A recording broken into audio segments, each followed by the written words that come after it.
Bună, dragilor! Astăzi vreau să vă prezint rețeta mea de cheesecake. Eu am folosit zmeura. Pot să faceți cu mango sau cu fructe de pădure. Haideți să vă arăt cum facem. Avem nevoie 400 de grame biscuit simplu, fără cremă, fără nimic. 100 de grame unt topit, o lingură de zahăr și un plic de vanilie, 100 de grame caimac sau mascarpone, foarte puțin sare și suc de lămâie, adică 2-3 linguri. Haideți să pregătim platul.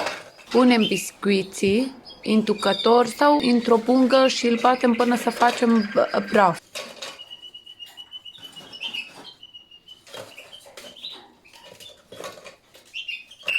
Adăugăm sare și zahăr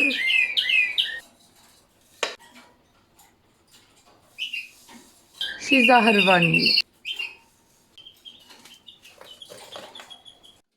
Și amestecăm până face praf. Sau dacă nu aveți mașina asta, tucător, punem în bungă și batem până face praf. Punem într-o bol până terminăm tot ce avem biscuit.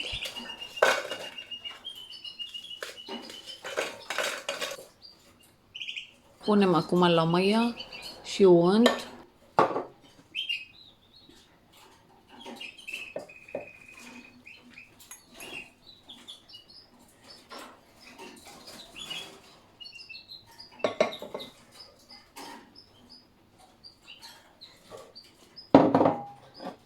Și caimac.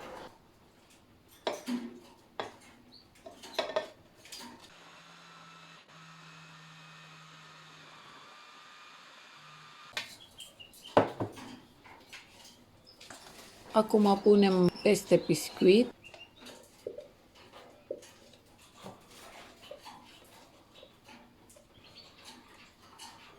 Și amestecăm foarte bine cu lingură sau cu mână.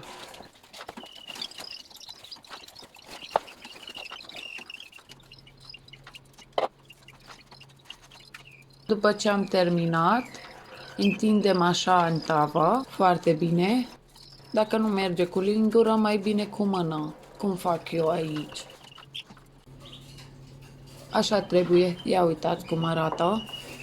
Aprindem cuptorul sus și jos și punem la mijloc, nici jos, nici sus. Lăsăm așa 40 de minute. Și lăsăm la o parte până să răcească platul. Acum începem să facem crema sau umplutură. Avem nevoie caimac sau mascarpone, 400 de grame crema de brânză, zahăr, jumate cană lapte, un sfert pahar suc de lămâie, un plic zahăr vanilie. Dacă să fie așa moale cremă, punem așa 2 linguri de făină. Dacă e gros, nu trebuie. 3 ou.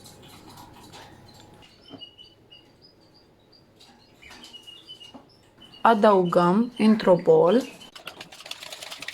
brânză și amestecăm bine. Punem zahăr vaniliat și zahăr.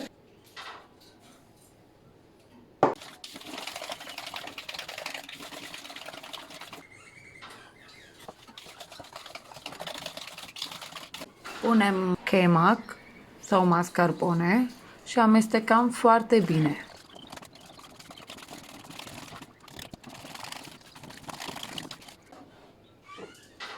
Cu suc de lămâie.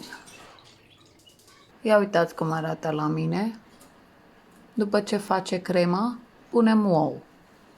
Și amestecăm, iarăși amestecăm foarte bine.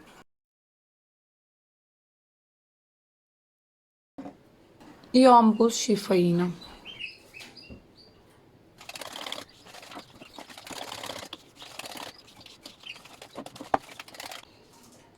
și puțină lapte.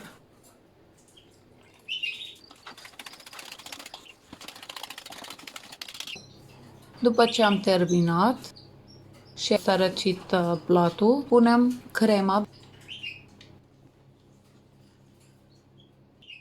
și lăsăm la cuptor la mijloc 50 de minute, la 160 de grade, cu ventilator. Rămânem cu ochii pe ea.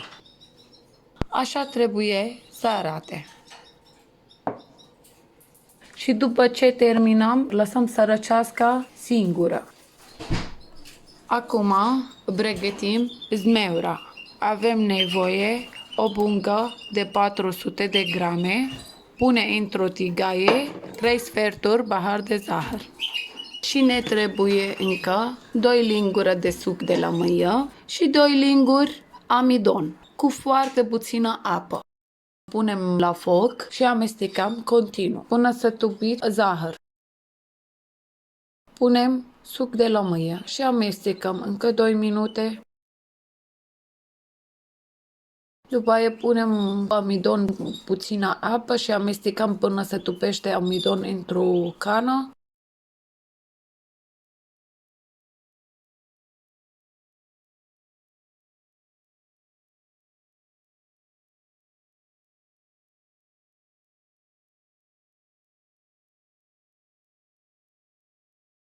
Punem amidon și amestecăm continuu.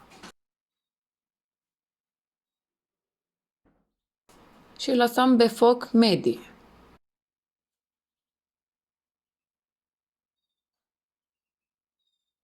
Ia uitați cum arată la mine. E foarte delicios. După ce am terminat și ai răcit, o turnăm. Așa trebuie să iasă. După ce am terminat, am lăsat să răcească o oră.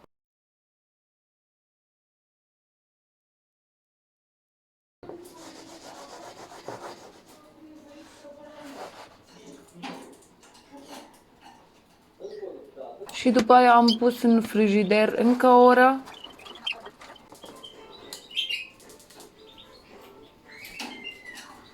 Ia uitați cum arată. Încercați și vouă, e foarte bună, rețeta e ușoară și foarte delicioasă. Și mai bine decât cumpărăm de la magazin. Are alt gust. Vă pup, dragii mei!